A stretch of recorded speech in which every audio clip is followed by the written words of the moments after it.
Salam alaikum à tous les musulmans et que Jésus-Christ soit avec vous pour tous les chrétiens. Bon, on va vous parler rapidement de l'histoire de l'Haïtien qui a été assassiné lâchement, mes frères et sœurs, à cause de son patron qui lui devait de l'argent. Bon, ça c'est ce que BFM TV dit, mais moi j'ai pas de preuves. Donc je peux pas commencer à rentrer dans les détails. Mais si il s'avère que c'est ça, admettons que son patron lui doit de l'argent et lui, il a pris son camion parce qu'il veut pas lui rendre l'argent. Et les policiers baraudent dans la cité de Bedot et Rougemont, là, à Sevran.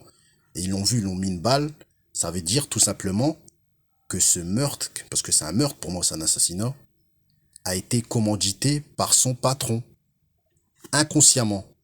Tu vois? Parce qu'il a appelé les keufs, l'a balancé son employé, qui s'appelle Jean-Paul, qui a 34 ans, un haïtien et tout ça et tout. C'est incroyable, hein, les gars, hein. Je sais pas si vous imaginez le truc de fou ce qui se passe là. C'est une histoire de dingue. Le gars il s'est fait tuer à cause de son patron qui lui doit de l'argent. C'est vraiment injuste, mes frères et sœurs. Moi, franchement, tout mon soutien à la famille de Jean-Paul. Franchement, cette histoire-là, les émeutes, elles sont méritées. Faut pas commencer à dire oui, non, non, là c'est mérité, il y a eu un mort quand même. C'est très grave, mes frères et sœurs. Et en plus, c'est une personnalité qui était très populaire à Sevran, apparemment. Moi, je le connaissais pas parce que je suis pas de Sevran. Mais je pense que les rappeurs, vu qu'ils ont parlé, les Caris, les Kalash criminels, Maes et tout ça, je pense qu'ils savaient c'était qui, mes frères et sœurs. Vu que c'est un jeune, 34 piges, il a pas 45 ans, donc voilà. Donc, je pense qu'il a une bonne réputation parce que pour que les jeunes bougent comme ça, c'est que c'était un bon mec. Tu vois, c'était un chic mec. Sinon, il y aurait personne qui aurait bougé, il y aurait pas eu d'émeutes, il y aurait rien eu. Donc, c'était un mec respectable. Donc, je pense, selon moi, si l'histoire est vraie, c'est le patron qui a déconné. Et ben, tes excuses, si c'est vrai, faut même pas chercher à t'excuser.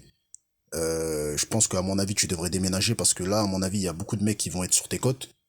Parce que voilà, tu balances un mec que t'as employé et que t'as arnaqué. Et à cause de toi, il est mort. C'est, franchement, c'est vraiment une histoire de fou. C'est une histoire de fou. Moi, personnellement, si ça serait moi, je vous dis la vérité, moi, je trouve qu'elle était gentille de voler son camion, hein. Moi, je pense qu'il fallait le marbrer, hein, le mec, hein. Le patron, la seule. Quand quelqu'un te doit de l'argent, il veut pas te rembourser, faut le finir. Faut le braquer, je sais pas, faut faire une dinguerie. Faut le traumatiser parce que sinon, il va jamais te rembourser. Moi, dans mon passé, il m'est arrivé des trucs comme ça où des gens, tu les vois, ouais, la semaine prochaine. T'es obligé de leur mettre des coups de tête parce que même en leur mettant des coups de tête, après, quand ils te voient, ils courent. Ils fuient, tout ça et tout. Mais voilà, moi, les histoires là, ça m'est déjà arrivé, mais ça s'est pas fini comme ça. Ça s'est fini autrement. Donc, mais lui, ça s'est fini vraiment, mes frères et sœurs, en assassinat. Injustement, mes frères et sœurs. Donc, ouais, les policiers. Bon, le policier là, je pense qu'il avait vraiment l'intention de le terminer, hein, parce que moi, j'ai des amis qui se sont déjà pris des balles dans la jambe, ils sont vivants, dans le dos, ils sont vivants. Donc, je pense qu'il a visé le crâne, ou je sais pas, ou la gorge, ou je sais pas. Il a dû avoir une hémorragie. Pour qu'il meure,